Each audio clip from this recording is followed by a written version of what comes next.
As we prepare for our time together to honor this time with family, I ask everyone to check your electronic devices to make sure they are turned off. Even if you think you did not bring it with you, please check.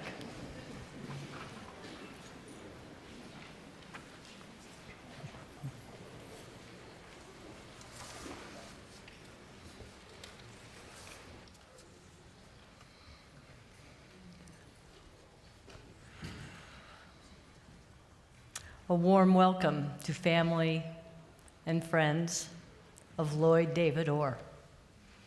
Welcome to this time of abiding memory and abundant hope. We gather in this place of sanctuary on the second day of March to lament the passing and commemorate the life of Lloyd Orr, an unrepeatable expression of the human spirit in his love for family and friends, his passion for economics, and a wide variety of interests, his pursuit of physical activities from weightlifting to leaf blowing, a fan of Indiana University basketball, and according to Jackie, he would have been happy with today's win over his alma mater, Michigan State. According to Jackie, you got it right. Lloyd's insatiable curiosity that he's this teacher, this writer of books and papers and writer of so many things with wheels, motorcycles, bicycles, cars. His triumph with the trombone, a beloved partner, son, brother, father, grandfather, uncle to so many generations, relative, friend.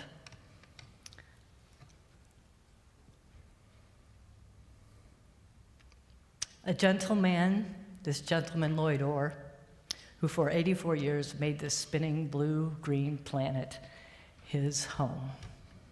Our opening words. Little in life prepares us for the death of one we love. Always it comes into our lives as kind of an unreality. We cannot believe that it has happened. We seek release for our loss and our pain, but we also know that we carry it with us throughout all of our days. The pain comes and must be experienced, and these feelings will not soon cease. And yet it cannot be any other way. We have taken the risk of love, and death has wounded our spirit. May our hearts receive the peace which passes understanding, and the emptiness of our heart be filled with loving memories of Lloyd David Orr, as we discover that his life has given us so much for which to live.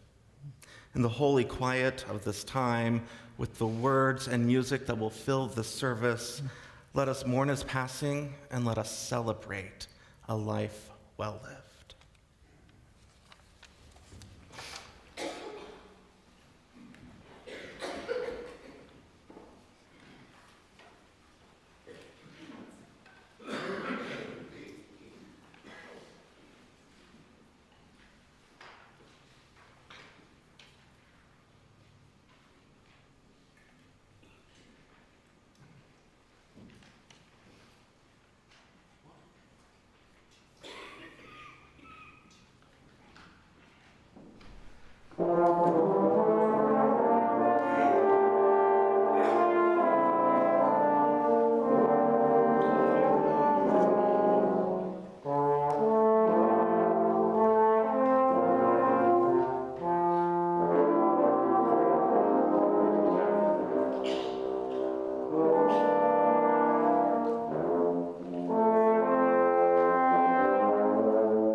It is a tradition in many Unitarian Universalist churches to light a candle and a chalice as a symbol of our faith being held by all of the world around us. And so as we gather today in this service, doing so helps us remember a life being held in community and throughout the world. I'm going to invite Jim Hall to light our chalices this afternoon, these being flames of remembrance in honor of Lloyd. We kindle these flames in memory of Lloyd Orr and in celebration of his life. In this first flame, we recognize this as a time of sorrow as well as a heartfelt remembrance. And in this second flame, we search for consolation and serenity in the face of loss as we kindle these twin signs of our hopeful quest for love and for acceptance. Thank you, Jim. Together we will sing a hymn. It's in the hymnals, if you would like. They're underneath your chair. It's the number of the hymn is 123, Spirit of Life. The words are also going to be projected, so if you'd rather read it that way, you can. I invite you to rise in body and or in spirit.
It is death that has gathered us here for the end of a life. It's still hard to believe, isn't it? I think Lloyd's beloved partner Jackie named it so well when she said that we all expected Lloyd to be that last man standing. I think I expected him to be at my memorial, to be honest. Lloyd was a constant, a fixture in so many of our lives, and certainly in the life of this congregation, along with Jackie. So let us mourn, for we have suffered a loss. Lloyd will be missed in the lives of so many. Jackie is partner of 30 years. Their children, their spouses, grandchildren, nieces and nephews down through generations, siblings, other extended family, colleagues, fellow musicians, close friends, neighbors, fond acquaintances. It really is hard for those of us who knew him to begin to fathom we will not see him walking on this earthly plane again. So we honor this sorrow. but we too honor the gifts he brought to this life, which will live on in the hearts of those gathered this afternoon in this room through live streaming and beyond. We received so many remembrances and words from people in the congregation. I was particularly struck by the words of one congregation member, Abby Gutlitz, who seemed to sum up how many of us feel at this time of loss. She said, "Lloyd has been a constant in my life for as long as I can remember, and his presence will be sorely missed." She goes on to say, "My sister Deborah and I talked after we received the news of his death and spent a good hour reminiscing about our memories of him, how we all went out to the Monroe County Airport with him after the blizzard of '78 and made ginormous snow forts out of the mounds of shoveled snow in the parking lot. How Lloyd," she said, "and my mom spent so much time on so many committees figuring out how to make the church and the world a better place." Von Welch, a past president, adds, "My strongest personal memory is our discussions about finances." Von said he was always willing, and I would add he was always eager to discuss financial matters and discerning what was best for the church. Von says we didn't always agree on implementation, and so we're often exploring issues from different perspectives. But he was always respectful, Von says, patient, and taught me much about finances over those discussions. Thanks, Abby and Von. Personally, I loved how Lloyd would just step up to a request, sometimes from the pulpit or the newsletter, whether it meant coming and help cleaning the kitchen or wearing a turtleneck and jacket on Carl Sagan Day. There's a picture of Lloyd and me standing right out there with our turtlenecks and jacket. So he was there, not in a flashy way, but steadfast. Part of this congregation's vision is building community, and one of the things I learned from Lloyd, we had a worship service. Bill, you probably remember this. We sang "Sweet, Sweet Spirit of this Place." And we asked people to get up and talk about memories they had, and almost all of the memories were not big things that happened in worship service. They were working together, painting a wall and talking while they were doing that. And I talked to Lloyd after that, and he said, that's where you find community, when you begin to just do those things. It may not be the thing you wanted to do, but then you have these conversations, and you remember those.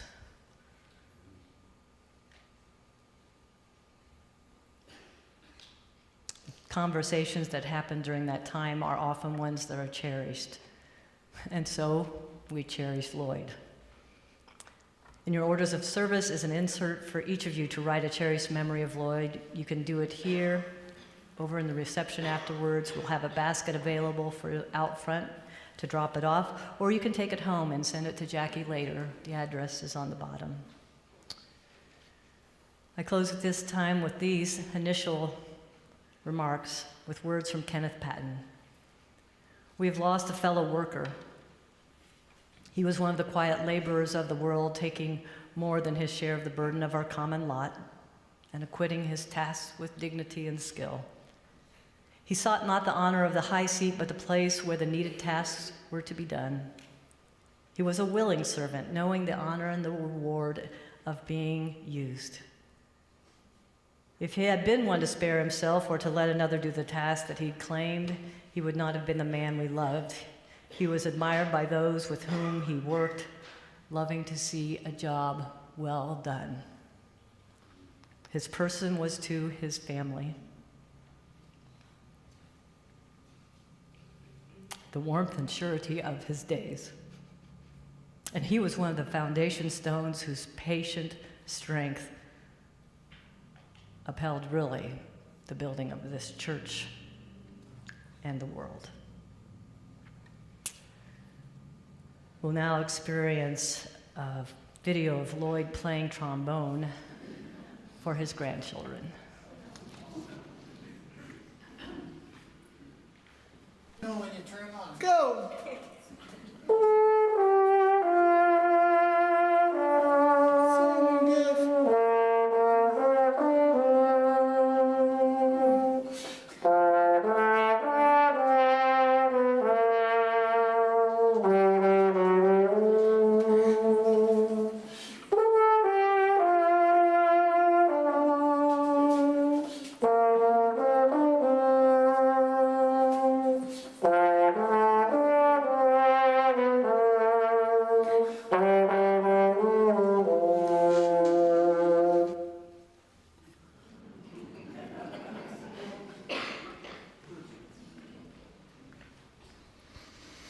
had the privilege, Jackie shared that video as well as the one you may have seen her in the background there filming from a different perspective. And to see kind of all of that in a way you so rarely see these perfect, personal, intimate moments in someone's home with their family, with their deep love of one another and music. But it was great to have this sort of surrounded vision of all the things that held Lloyd true and dear in the world. I start with some reflections of my own memories. I've only been part of this community for a couple of years now, and yet it feels hard to imagine not coming here on a Sunday and seeing Lloyd smile, perhaps grab my arm or my hand and explain something or ask questions to bring out more nuanced thought or discussion or make me laugh. And that sense of bringing humor and having his own smile and laugh, which we can recall ourselves in many ways, is powerful in a world that has seen much drama and trauma, so much injustice and pain, and yet there are people like Lloyd, like many of Lloyd's family, and many of those gathered here who bring their own sense of beauty through music and writing and justice. That is powerful indeed. One of my great memories being in this place is one that few other people probably would have noticed, and it's similar to what Marianne talked about being steadfast and seeing Lloyd in action, which is kind of standing off to the side and seeing Lloyd walk up to people he did not know, people for whom this was their first time walking through these doors, and being a welcoming, caring, gracious presence. So many people have noted through their time coming through these doors over decades how they were connected in some part to Lloyd, whether it's through his work in various communities and committees, through dinner together, through doing hard work, for instance, in El Salvador. You may have seen some of the reflections of his trip many years ago to El Salvador to help build houses, his own writing of a haiku, which perfectly pulls things together, as often he could do with his mind working ever so great to wrap things together in a way and reframe them so that we could grow and lean into our own learning. He left a powerful legacy for many who he came to know. We've heard some of the stories already from Reverend Marianne. We will hear more from family and colleagues and friends, but we all hold a story of Lloyd Orr. So just for a moment, in this place made sacred by our very gathering and being together, I invite you to think. Perhaps in this moment there's one story that comes to mind or a flood of them. Hold those moments.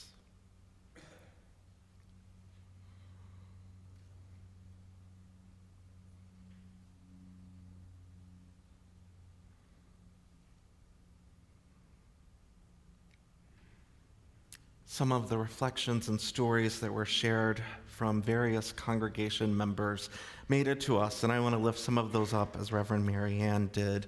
I know many of you from near and far have sent these to Jackie, sending emails and messages and text, and I hope you continue to support her in that. Harriet Pfister writes, "My late husband Dick and I knew Lloyd as a friend and role model for many years. More importantly, over time, Dick and Lloyd often had economic issues to discuss, both at the national and church levels. And Dick was always complimentary about Lloyd's ideas and reasoning, even if, or perhaps more often when, there was some disagreement between them." She goes on to write, "I worked at the IU economics department in the college, advising students and assisting the department chair with administrative duties. When Lloyd was appointed chair, I had the pleasure of working for him in that capacity. All the staff members liked working for Lloyd because they soon learned that he would listen respectfully to their concerns and suggestions." That's a theme that we've noted time and time again, that Lloyd would listen and integrate and was open to changing things if he saw the logic and reason in someone else's thinking, and also open to sharing his own wisdom in kind ways, helping us grow. Anne Haynes wrote, I think, greatly that she was greatly shocked when this first happened, as many of us were, and saddened to hear of this sudden death, and concern for a family, for someone that we all thought would be around for many years to come. Anne and Chris spent time sharing fond memories of Lloyd like Abby and Deborah. They've known him since 1982 and worked with him in leadership in church finance issues. Lloyd was a quiet, thoughtful, smart, and unassuming person in presence, but he was a leader as well. That was important. A good friend to both Chris and Anne and to many. Always willing to engage in discussion, and in that, he was one of the most generous people, Anne writes, that she has known. And that sense of generosity of time and sharing with one another is important because there are too many ways that we miss this in our lives. One of the powerful things that a memorial service like this can do is invite us to think about the character traits we love most in a person. For Lloyd, it is often in finding that thing that grounds him and inspires him and challenges to broaden horizons and expand our sense of knowledge and understanding. Hopefully, each of us can take that with us in some part, learning to create justice in the world in whatever ways we're called, whether it's through economics and finance or building together, or both. I invite you to not just think of Lloyd and the loss that you have experienced, but a deeper loss that is shared amongst his friends and his family particularly. I was also privileged to ask Jackie, so how was it Lloyd and you came together as a couple in a relationship? What I loved is there was a meeting of them in a fellowship dinner, and soon thereafter, Lloyd had a motorcycle accident. Jackie had known what it was like to kind of juggle a couple of things in a difficult space. And so Jackie wrote a letter on computer paper, right? Wrote it and then didn't send it. This is like a draft in an email folder that never got sent. She held on to it thinking, no, I'm not going to do this. And at one point they were talking, I believe in the hospital, and connected over this. No, not in the hospital? Oh, okay. All right. That's right. Jackie thought, no, she doesn't know. All right, Lloyd didn't know him. And then, of course, as they reconnected at church, he said that he did. And so finally, Jackie decided to rewrite the letter, not on computer paper, and it didn't quite translate as well. You know, the energy that comes when you're excited about something, and just in that moment. And so she sent the original letter. And Lloyd, being Lloyd, found the perfect way to communicate a response back, sending his own letter. And in that connection, love, all of this was built and grown over decades. There's a deep care for those who have loved and lost. All of us here, but particularly Jackie, his children, his siblings, all throughout this tree of his family, all of the branches know the pain deeper and down into the roots. Each day, there's a reminder of this presence lost. Jackie and Lloyd loved music together and skiing and traveling and helping those in need. And in this time, what I ask for you is to help her and others as we journey along together without Lloyd. To keep his spirit alive by remembering good stories and good moments, by looking at pictures, enjoying favorite foods and music and bands. And as the days become weeks and years, recognize that for Jackie, for others in the family, that pain of losing someone dear doesn't go away. It shifts and it morphs. And we're here to walk with her in love through all the days of our lives together. We wanted to sing another hymn, so I invite you to turn to the hymnal again. It's number 131, Love Will Guide Us. The words are also again going to be projected. Please rise in body or spirit.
We'll now have several personal remembrances, and we've reminded the speakers that we don't expect each of you to sum up Lloyd's life. It's more like each person brings a little picture or maybe a cloth that we sew together as a quilt. And that memory, as we hear more of them, we use that in a way to wrap ourselves in and comfort ourselves. So I'd like to invite forward our first speaker, and then we'll hear those, and then a gift of music.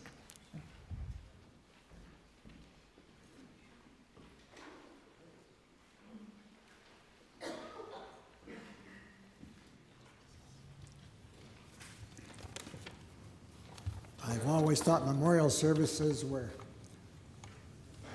graded by the number of people in attendance, and I think this is an outstanding remembrance. I'm Paul Orr. I'm Lloyd's brother, older by 14 months. So I guess I've known him longer than anybody here except for Jane, who is our older sister. She's here from Florida. She remembers his birth. He was born at home on a very stormy Christmas Eve. He was delivered by our psychiatrist's father, who thought that the doctor who showed up was too drunk to do it, so he did it himself.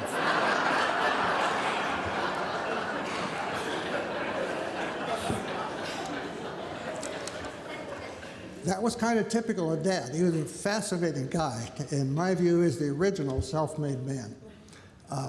He grew up on a sharecropper's farm. His father never owned the land he farmed. And his father thought that an 8th grade education was enough for anybody and thought that Dad should drop out of school. When he got to that point, Dad didn't.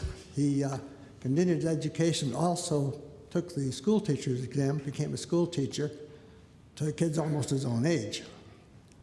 When World War I came along, he enlisted in the Army, became a medic, and spent a year in France as a medic to a combat infantry unit.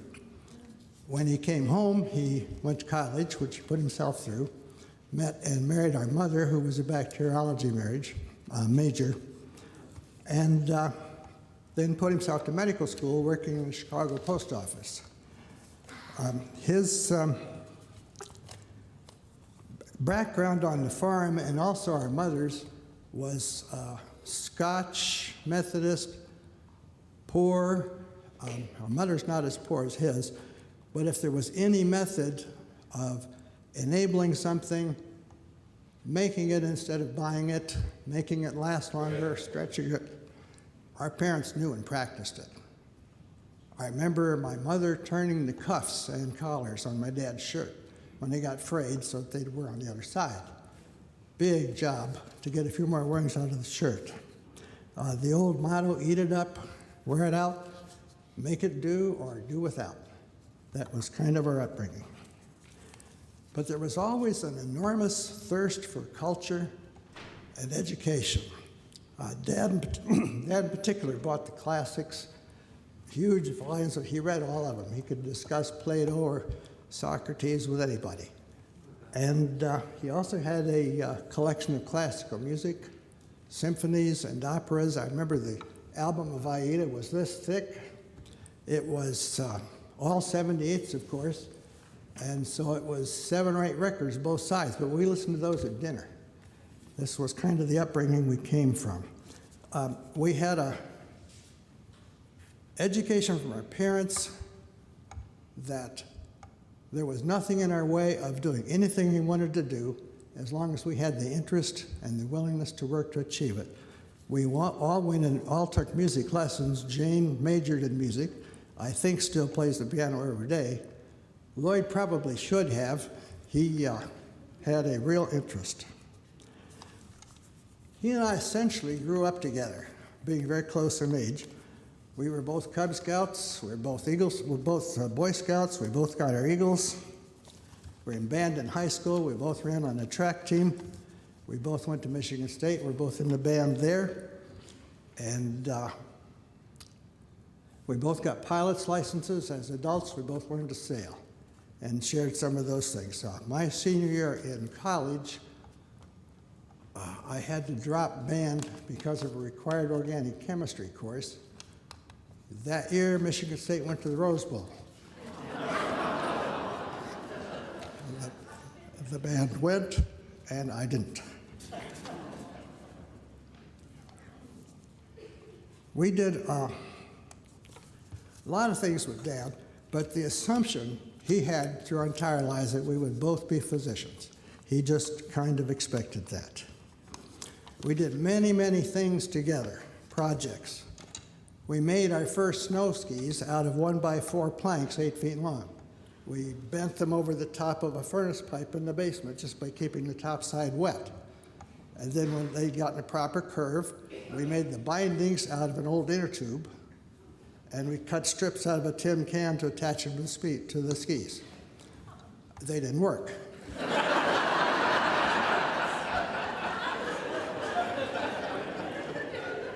Somebody told us if we varnished them and then waxed them, that might help, and it did. When he wanted something more expensive, we'd approach Dad on it, and he'd listen to the project, and he'd say, okay, you guys, each of you save up 25%, and when you got it, I'll give you the other 50% and we'll do it. We did a lot of things that way, but we had to earn the money first. We had to work for it. One of the biggest things that we did was we bought a kit for a boat. It was a 14-foot runabout, and it came in a kit form, and so the idea was, where were we going to build this thing?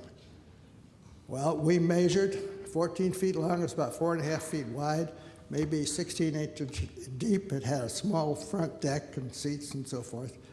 We actually cut a piece of scrap plywood into the cross-section of that boat and walked it up the stairs, because the staircase was essentially a heavy ladder on a 45-degree angle into the basement, and it went straight up and kind of a landing and then straight out a door into the garage. So we looked at it and we measured it, and Dad measured it. That boat will go up those stairs, so we built it in the basement. And of course, it didn't go up the stairs. We had visions of appearing in the local newspaper. So we got several guys together in the neighborhood, and first of all, we took out the stairs.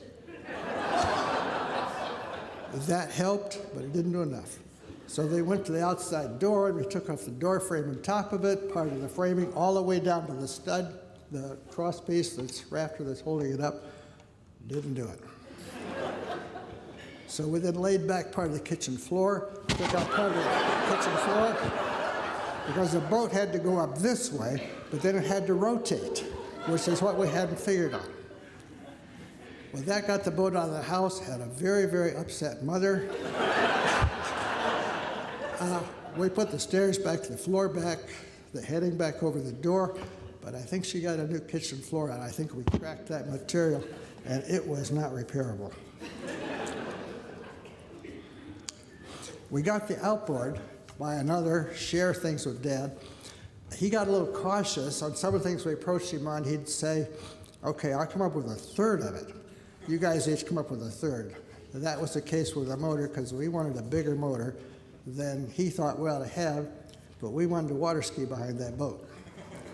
We built the water skis the same way as the snow skis by just bending up the 1x6 planks now, but the same kind of bindings, the same tin can things that hold them in place. And they got painted by the boat, the same color as the boat. They didn't need to be waxed, and we used those for years. The next thing was a Cushman motor scooter. It was really mine. I bought it with earnings from a paper route, but we both worked on it, we both used it, and of course it was not fast enough. It went about 35 miles an hour, and so we figured we got to speed it up. The first thing we did was we changed the sprockets, had a chain drive, so we figured if we put a bigger sprocket on the engine, that'd change the ratio, and that ought to speed it up. Well, thing we didn't realize, the engine didn't have the power to carry that ratio. So we got to increase the power on the engine. What we did was take the head off, took it to the machine shop, and had him plate as much off of that head as he could, about 1/8 of an inch. It's going to raise the compression, that's going to increase the power, that's going to go faster, right? No. It didn't. So we figured it's not a new engine, it's an old one. it must need new piston rings. So we went and bought piston rings from it and installed them.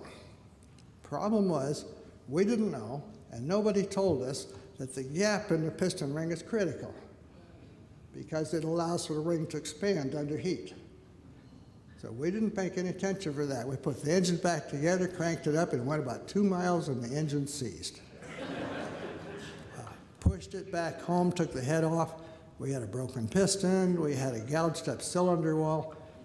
Engine had to be rebored, oversized piston. Got it all repaired, very expensive lesson. Biggest lesson was it still went about 35 miles an hour.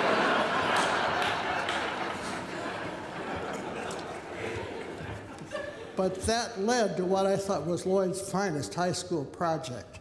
We had so much trouble with the Cushman that Dad wouldn't let him buy anything like that, so he decided to make it. There was a bicycle adaptation for a motor adaptation for a bicycle at that point called a Whizzer. It was a motor that mounted underneath the cross frame with a motorcycle type tank that went on top and a belt trying to the rear wheel. Very unsatisfactory, mainly because it was so top heavy. Well, he got a heavy duty bicycle. From the crank housing for the pedals, he cut the frame off forward, welded in an angle iron motor mount down there, and then connected that to the fork. So he could set, he had about a 4-horse engine. He set it in there low enough so it didn't affect the center of gravity so much. He got a gas tank for a Whizzer, so not look like a motorcycle. And he had a rear wheel pulley from a Whizzer. So now connecting the engine to the rear wheel pulley, he actually had 2 belts, one that went a short belt and then a long one to the rear wheel. The short belt was slack. He took a steel wheel from an old roller skate and made that into an idler pulley that came down on the belt, and that worked as both a clutch and a transmission. And it worked. He had got a cut off the left-hand crank because you couldn't crank the bicycle, the engine was in the way. Took the right crank and left it horizontal, welded a little piece of steel down from it, connected it by a rod to the rear sprocket. So when you push down on the pedal, it worked the sprocket backwards, and thus you could work the bicycle's coaster brake. So he put a spring return on it, put a set of caliper brakes on the front wheel, bought a set of generator lights, took it to the police, and they licensed it as street legal. I thought that was his finest accomplishment. Jackie has pictures of it. I'd invite you to look at it. I was very proud of it, almost as much as he was. Then there was the 38 Ford. It was owned by a mutual friend of ours, a guy named Don Birkland. He lived about a block away. This was probably 1948, 49, and you could not get spare parts for a pre-World War car. The junkyard salvage yards, they'd all been cleaned out by scrap drives. Just parts were not available. The trunk handle didn't have a handle. The trunk was frozen anyway, so we couldn't get into it. So the back of the rear seat, we made it fold down, so you could get into the trunk that way. At that time, drive-in movies, which were very popular, charged by the number of people in the car, not by the car. And so, of course, we put a couple guys in front, 2 more in the trunk, fold it up and drive in, and they'd look in the front. Nobody in the back, they'd want to see in the trunk. We can't open it. So we got 4 guys in for the price of 2. We got greedy. One day, we took the spare tire out, so we put 3 guys in there. And you got it. We had a flat on the way to the theater. And this was not pretty.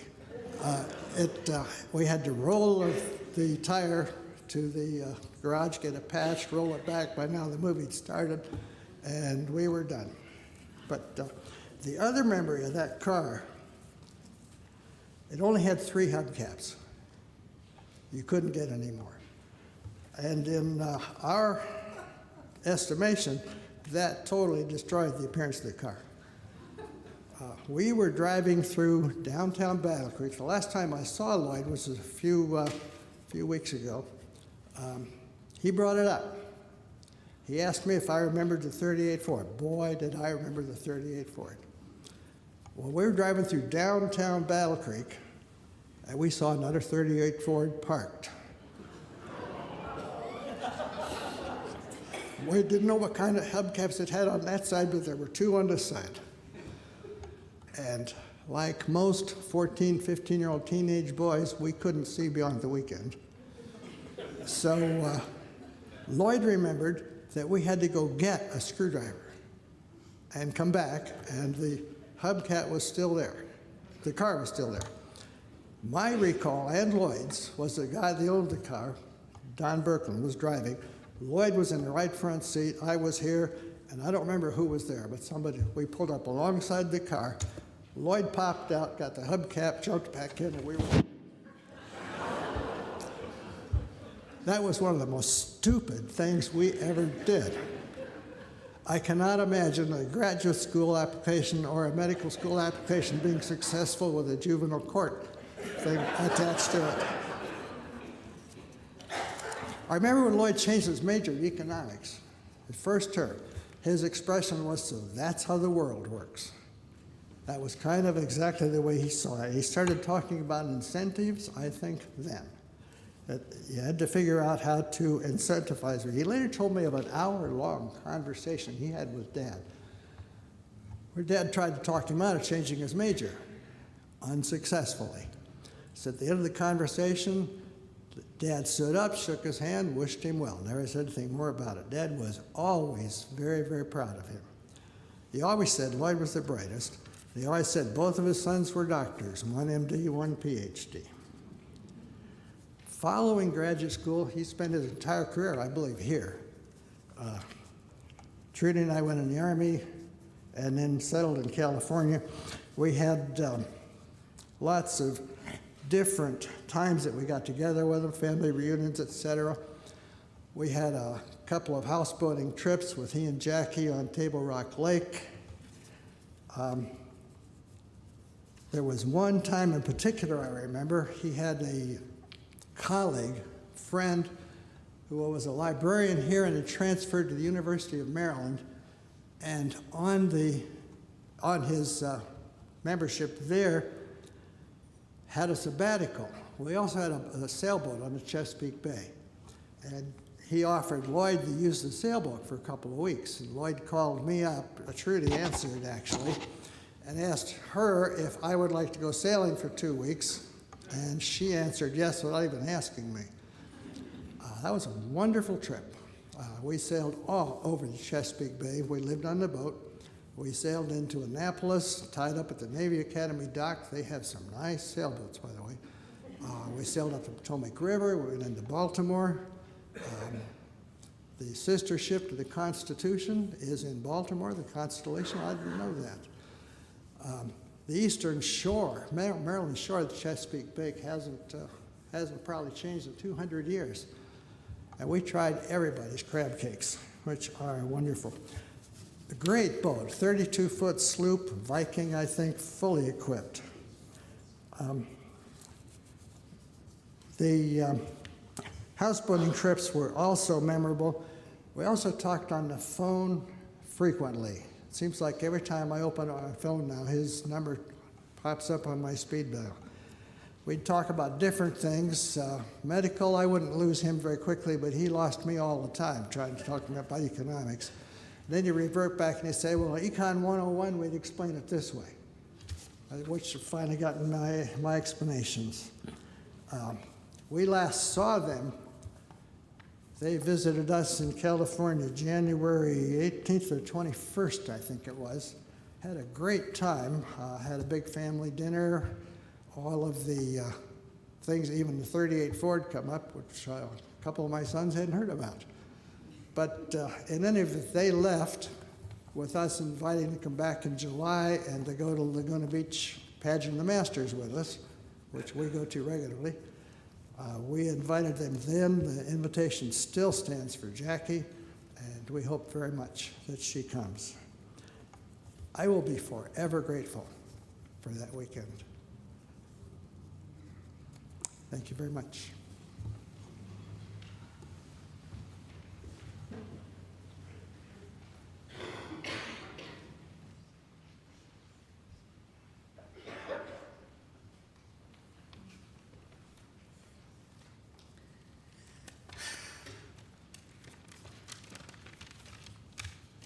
Hi, I'm Lynn, Lloyd's daughter.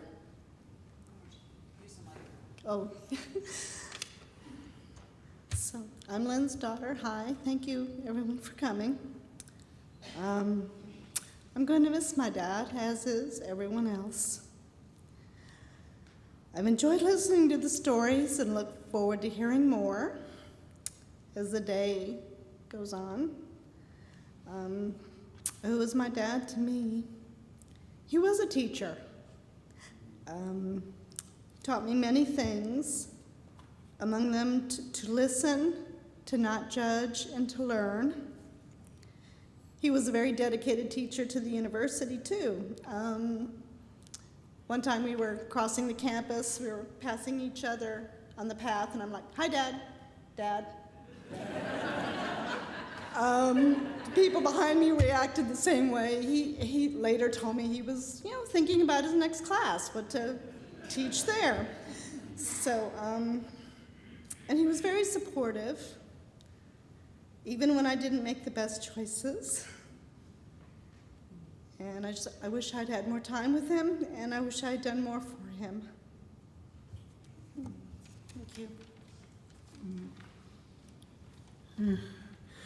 I'd so like to echo the things that Reverend Macklin and Reverend McNeil said about the suddenness of his death. I mean, he was skiing within 2 weeks of 2 weeks of his passing away. And when he woke up on the last day of his life, he died, and I'm sure he had no idea that he wasn't going to see any more days. We just want to say that we need, and it's going to happen to all of us, that we're going to pass away to whatever comes next, and we just need to be ready for that.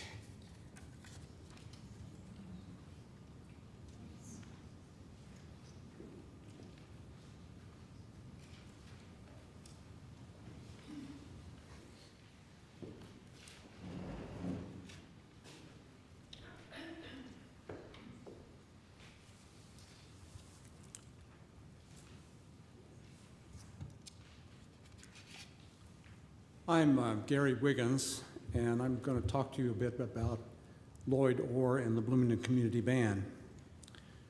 If you were here at 3 o'clock today, you heard the Bloomington Bones play Haydn's "Achieved is the Glorious Work." I can't swear that all of Lloyd's achievements were glorious, but where his contributions to the Bloomington Community Band are concerned, they came pretty close.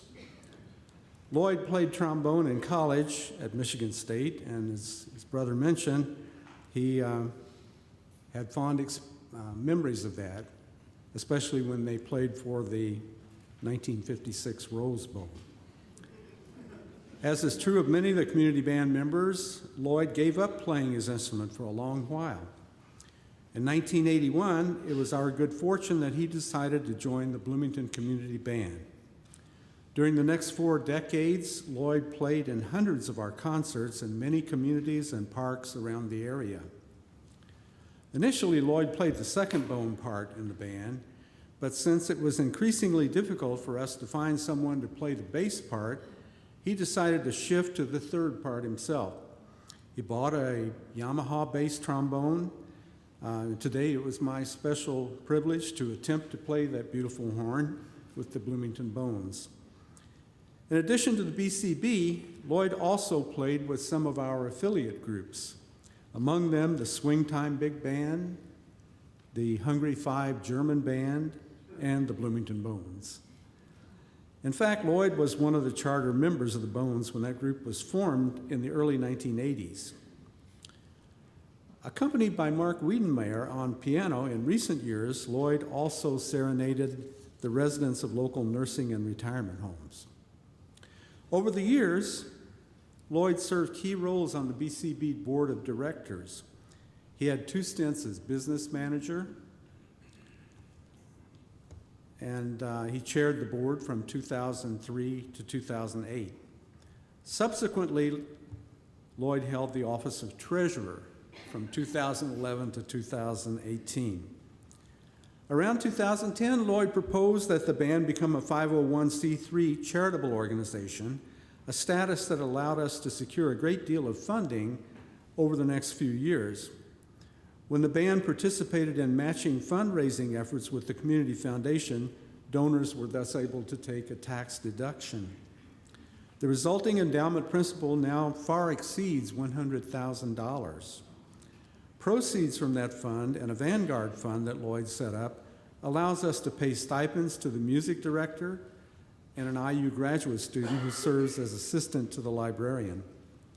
Lloyd always kept a watchful eye over the endowments and other BCB funds, and the band today is financially sound largely due to his efforts. Lloyd also played an integral part in improving the band's governing structure and associated documents. Often these improvements came about after meeting with Doug Davis, who plays tuba with us in this group, and me at Wee Willie's Restaurant, or following some of the many informal discussions held with other band members after rehearsals at the office lounge. Most of us had a beer, but Lloyd's drink of choice was usually an old-fashioned. Sweet old-fashioned, yeah. It certainly wasn't all business at those meetings. Lloyd loved to share a good joke there, especially those that made fun of the foibles of old age. Some of Lloyd's jokes were a bit racy, but I'd like to share one that isn't, and it's a joke that I've retold many times. 3 older couples frequently visited each other. One evening after dinner, the men retired to another room where the host began to heap praises on a new restaurant he and his wife had recently visited. "What restaurant was it?" one of the guests asked. "Oh, I can't remember names," was the host's response, followed by, "Let's see. The name is a beautiful flower. Lily? No. Iris? No." Finally, one of the guests said, "Rose? Yes, that's it. Rose. What was the name of that restaurant we ate at last week?"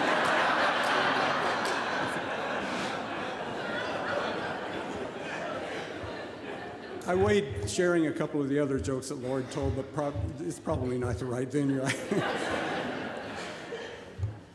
For his many contributions playing with and managing the affairs of the Bloomington Community Band, Lloyd Orr has our undying thanks.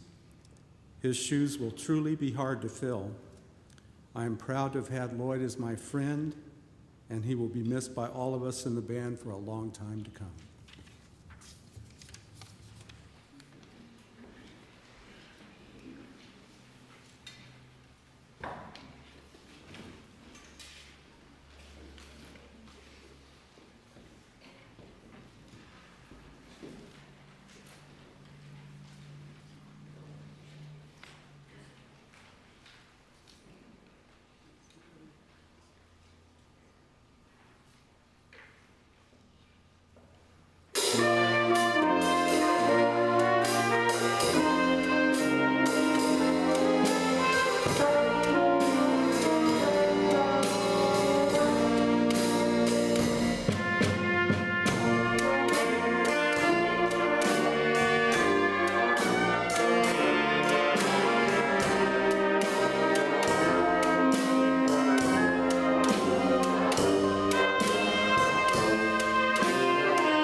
Thank you all for expressing some of the gratitude for the great music we've had this afternoon and the sharing that we've had so far from family.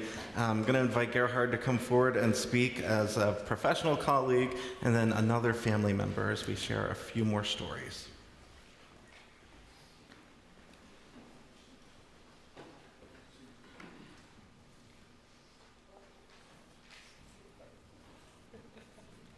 First, let me, as chair of the Department of Economics here at IU, on behalf of the staff and the faculty in the department, express my sincere condolences to Jackie and to Lloyd and Jackie's family and all of their friends. Lloyd came to IU in 1960 as a lecturer and very, very quickly changed his career path, switched over to tenure track, and he became an assistant professor in 1964. He served as department chair from 85 to 88, and my colleagues tell me that he was an excellent chair, always worked tirelessly on being a consensus builder, which they tell me among us academic prima donnas, that is often a hard and thankless job. And actually, it's kind of a miracle because from what we heard from Paul, with Lloyd's brilliance as an engineer, it's almost a miracle, and I would say a very, very fortuitous miracle that he did find his way to economics. For Lloyd, economics was important in all of its aspects. He cared very deeply about economics as a discipline, how it could influence the quality of life. His area of expertise was what we call public sector economics. Some of the things he worked on, we still work on. One particular problem that occupied his research early on was risk assessment of driving practices. How much alcohol should we be allowed and still drink and drive, for example? We're still wrestling with these issues. A large part of his research concerned environmental issues and issues of sustainability. He cared so deeply about the Department of Economics that he left a very generous contribution to the department that allows us to continue the excellence in research to which Lloyd so greatly contributed.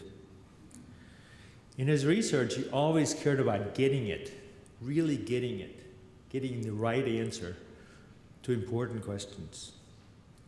In his teaching, he always worried about the students getting it. Often he would display a bullseye in his classroom. So students might get a B or a C, but the bullseye was there to remind students that the goal is to hit the bullseye, to get the A. That was always one of his goals. Once he even went over to what many of us would consider the dark side, the administration. He served as Arts and Sciences Dean for the budget. But even there, he was worried about getting it, i.e., units and departments should be getting proper resources and money. For Lloyd, economics was not just about graphs, supply and demand, and all that esoteric stuff. There was nothing dismal about that science for Lloyd. It was always about life, the good life, finding out what it might take to make life better for people in this country and across the world. His research was actually way ahead of his time, way ahead of his time. Early on in his career, so we're talking 60s and 70s, he worked on the economics of electric cars. At that time, many of us in this room were probably mostly concerned with getting a driver's license and a good deal on a used car so we could go on a date on a Friday night. The issues of the economics of electric cars are still front and center of the things we worry about today. I had the great privilege to work with Lloyd here on some local issues after he had retired. When I met him, I got the impression that he worked as hard in his retirement on various issues as he had done when he was a faculty member. And this included co-editing with Bob Binda-Volume on energy and resources. And I take this as a sure sign that Lloyd loved what he was doing. We worked on a local policy issue together. Lloyd was great with the big picture, the great perspective of how things would fit together.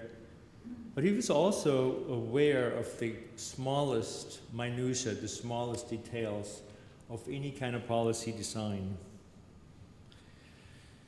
I learned his acerbic wit while talking to him, and like many of you and many of his students, I learned from his acerbic wit. Lloyd is remembered for being a great colleague and a caring teacher. And I brought the pamphlet with me because the picture, when I look at this is how I would like to remember Lloyd.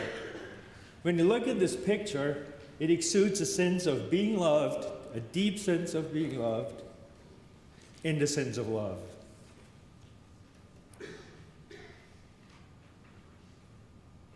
So Lloyd will be missed, and for the family of Lloyd and his friends, let me just say that, may I just ask that the spirit of love always be with Lloyd and with his family and Jackie's family and all of us who fondly remember Lloyd. Thank you.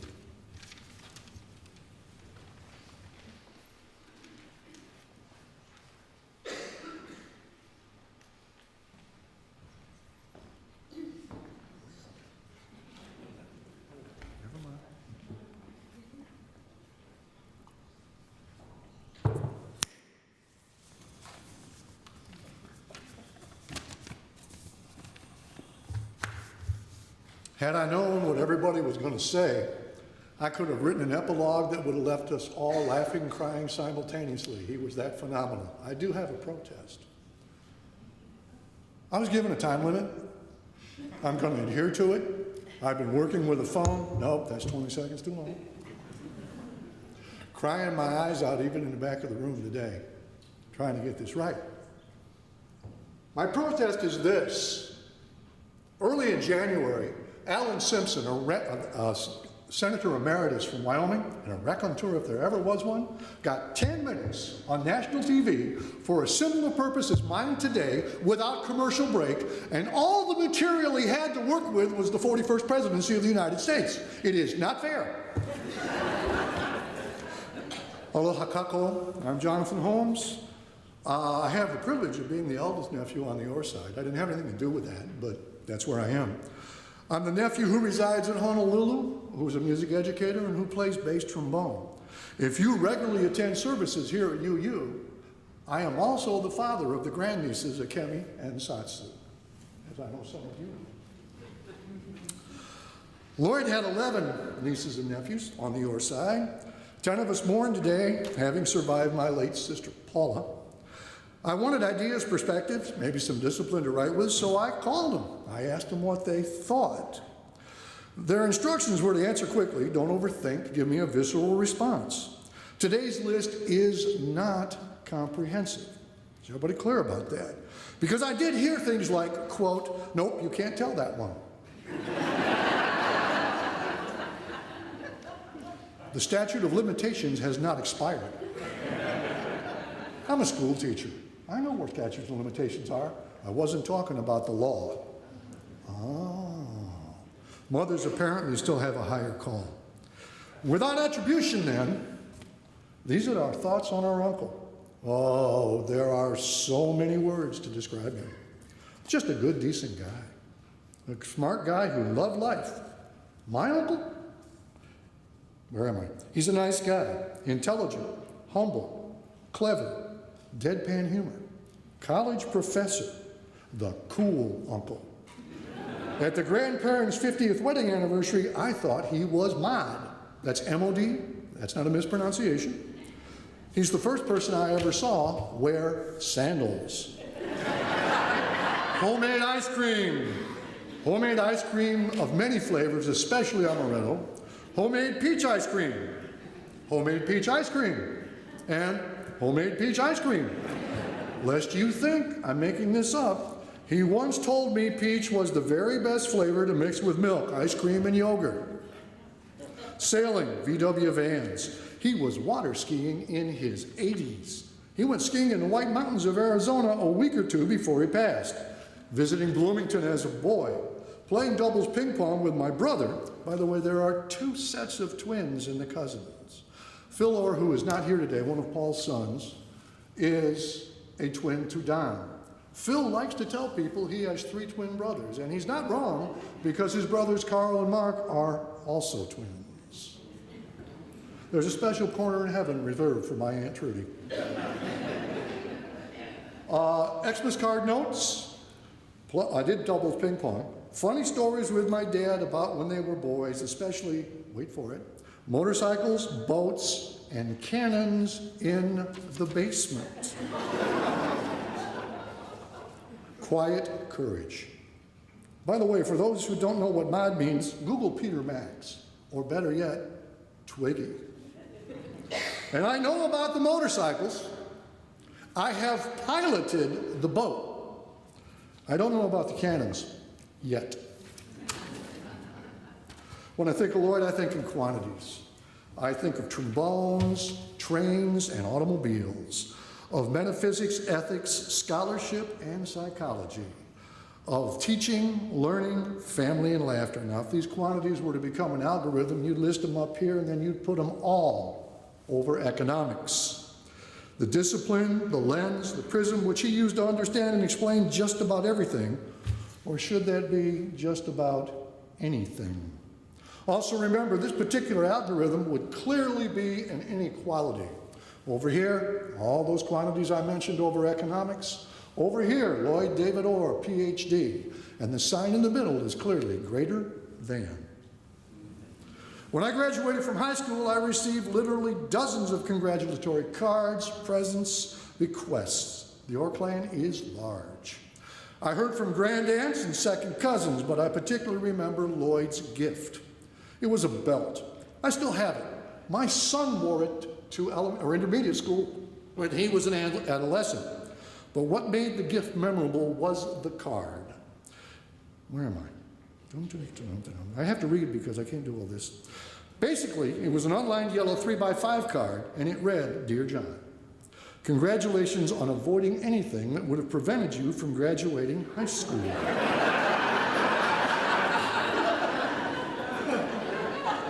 Folks, if you're going to laugh at the setup, we'll never get done. The punchline is, now that you're out in the real world, this belt is for tightening. High school graduation, over economics. During the fall of my junior year at Michigan State, I received an 8x10 manila envelope. Then I do this. I received an 8x10 manila envelope in the mail, Bloomington return address. Inside was an old newspaper article about the Spartan marching band.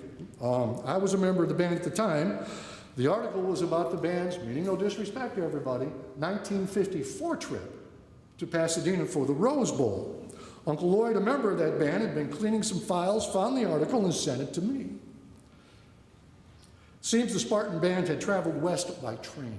Oldsmobile sponsored the trip. Every time the train stopped, the band got out of the train, marched down the street to the Olds dealership out of the old circus parades, and played a concert. Once arriving in California, the band added alumni and Rose Bowl functions to the itinerary. And mercy, mercy, mercy, did the people notice. You know, we have this reputation in the Midwest of being stodgy, apparently not with marching bands. Some West Coast news correspondent had been impressed with the Spartans band work and then had collected the writings of all the other news reports about this performances. They started in Kansas City and went to Torrance someplace. That's the gist of the article Uncle sent, and the praise for the 1954 Spartan band was lavish, to say the least. I took a Xerox of the article to the Spartan band office, put it up on the bulletin board where it went viral. No one in East Lansing claimed to have ever seen it. Lloyd's attached note read, "Thought you might be interested." I still have the original. The Spartan Band archives, they can wait. Dr. Lloyd Orr's last serious work was probably collaborating on a working definition of sustainability. The definition is essentially providing opportunities at least as rich and diverse as our own. Came out of the IU Institute for Advanced Study. He sent me a copy of the book. I know this because when he sent me the copy of the book, the note said, "This is probably the last serious writing I will do." He got impatient. It's an economics textbook. He's chapter 5. I'm reading them one at a time. Set aside a day, read it, got the dictionary there. Oh, that's what that means. He calls, "Get my book?" "Got your book." "You read the book?" "Still reading it." "What chapter are you on?" 3. "Well, I sort of hope that you go right to chapter 5 and read mine." And I responded and said, "That's rich from the man who taught me about the importance of taxonomic primacy." And he said, "Where'd you learn that word?" Just one trombone story. I could fill up my time.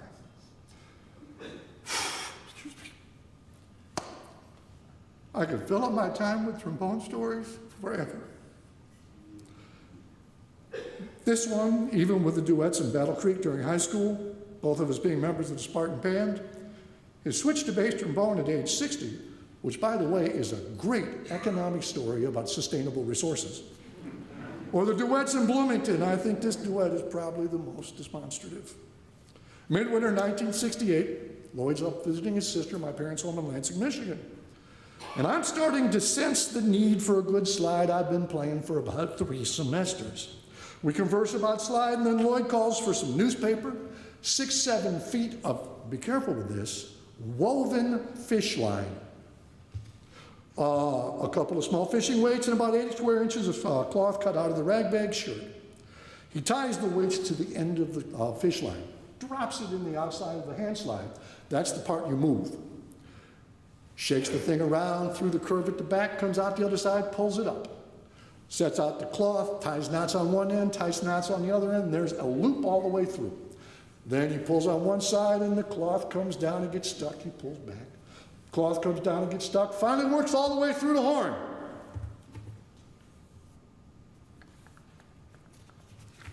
I worked hard on this particular part, so I'm going to read it. Maybe I'm not.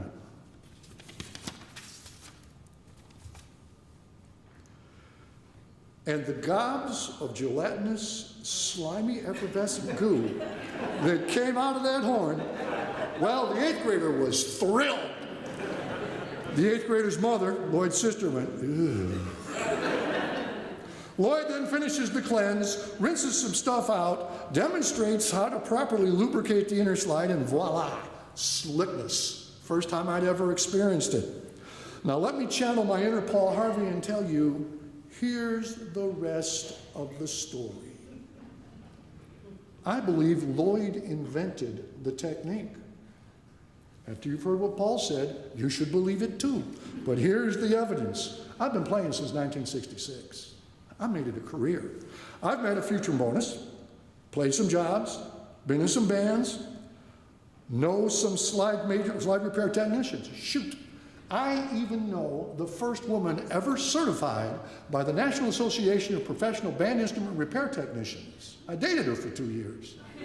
None of these people know the fish line technique.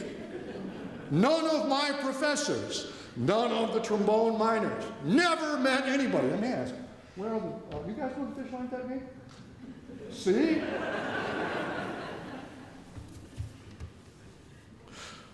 Nada, zero, zip. There's a sort of plumber's snake that you can buy to do the job, but the pros tend to, we don't use the snake. It's fussy. It just doesn't get stuck. It breaks. Nobody wants to spend the $6.95. And when I tell slide techs the story, they usually ask, woven or monofilament? Well, it seems that monofilament is sharp enough and strong enough to score the inside of the slide. You don't want that to happen. So I tell them it's woven, and they all go, yep. Let me repeat, nobody knows the technique. Opportunities is rich and diverse. Lloyd reassembled the horn that day, picked it up, and blew Tommy Dorsey's version of Getting Sentimental Over You on a 1950s old Ambassador student horn, where am I? With an off-the-shelf stock mouthpiece. The sound was gorgeous. At the time, I'd been playing long enough to know that there were high notes, especially the high B flat, the same pitch as the common band trumpet tuning notes, the note that separates the trombone wannabes from the gonna-bees. However, the C sharp in Getting Sentimental Over You is a full minor third above that B flat. And Lloyd picked it off as clean and as pretty as he was reaching for the top shelf to grab a can of tuna. It was just there. I will never forget. Anybody got a good page turning technique? And not only that, he did this with cold chops on a beginner's horn. I talked to Paul today. Paul goes, yeah, he's been doing that since high school.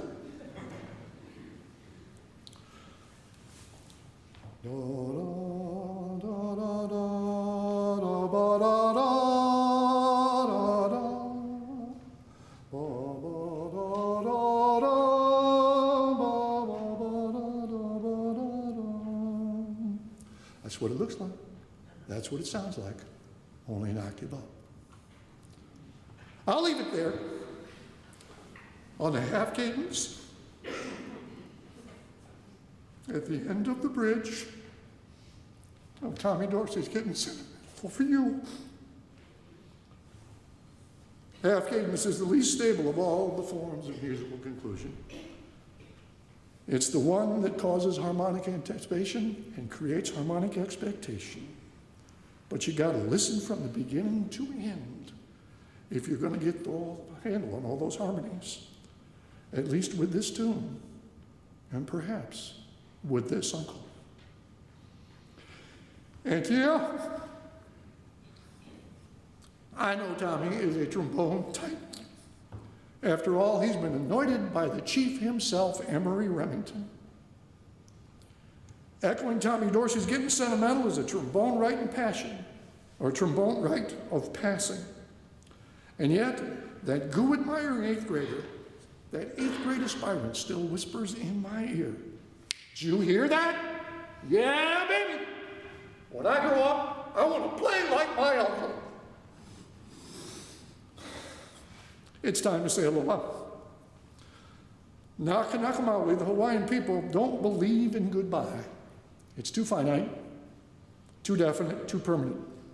They say ahui ho, which sort of translates as until we meet again, or next time round, or later's, put them together and you're in the game, although it's still very, very difficult to translate the implied expectations.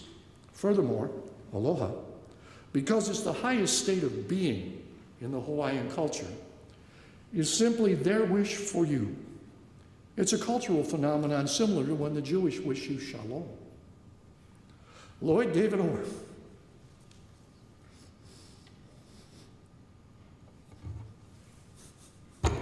Uncle, you are the singular intellect of my experience.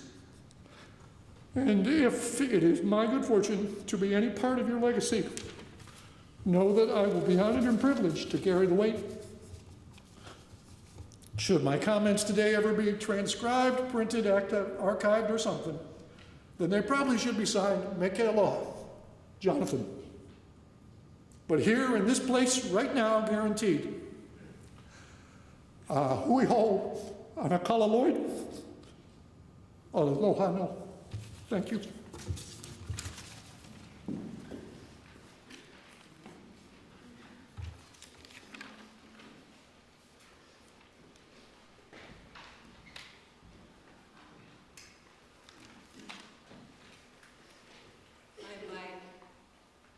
I invite everyone to take a deep breath.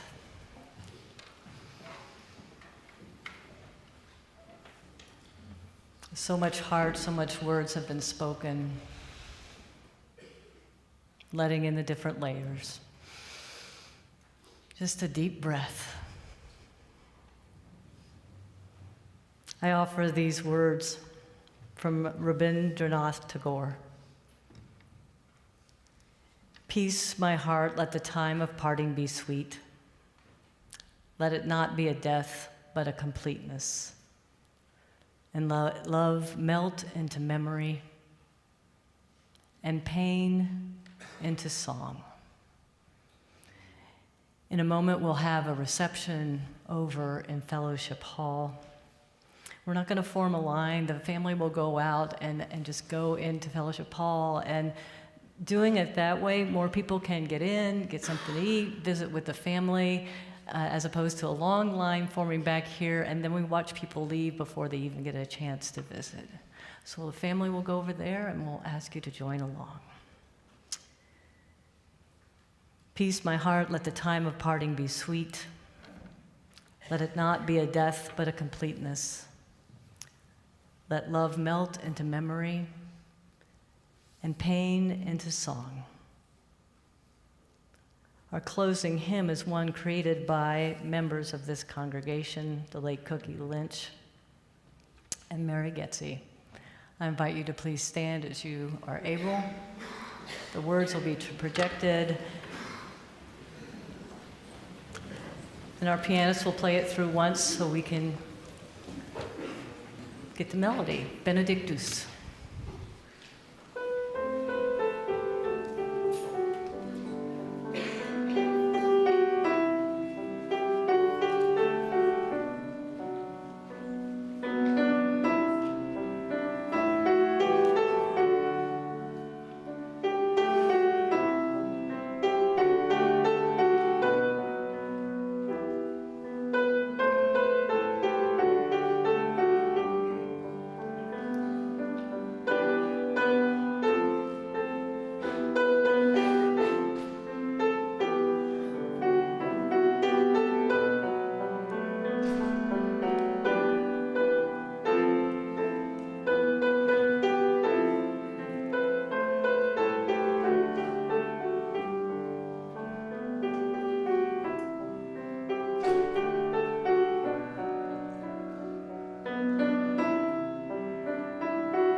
For all of you who are here with us, for the love of children and siblings and partners and extended family, for gratitude for Lloyd, we offer these words and this chalice extinguishing. All things must pass, and just as Lloyd's life has come to an end, so too is this service of memory and hope. Reverend Mary Ann will now extinguish the chalice which we earlier lit in his memory, and as we do so, I invite you to look closely as the flame is extinguished. A puff of smoke will rise up, flow through the room and out into the world to be carried forth by eternal winds. So it is with Lloyd's spirit. The flame of his life may be extinguished, but his spirit remains strong with us in each of our hearts, hands, and minds. One of the most powerful things we've experienced in this room when it comes to remembering others who have died is our Day of the Dead service and the power of music as Lloyd would lead us moving from a somber piece into the spirit of New Orleans jazz and When the Saints Go Marching In. If you know it, our choir will sing along in some part and join us. We invite you to do so as well. We'll lead the family out after a moment of taking in this piece.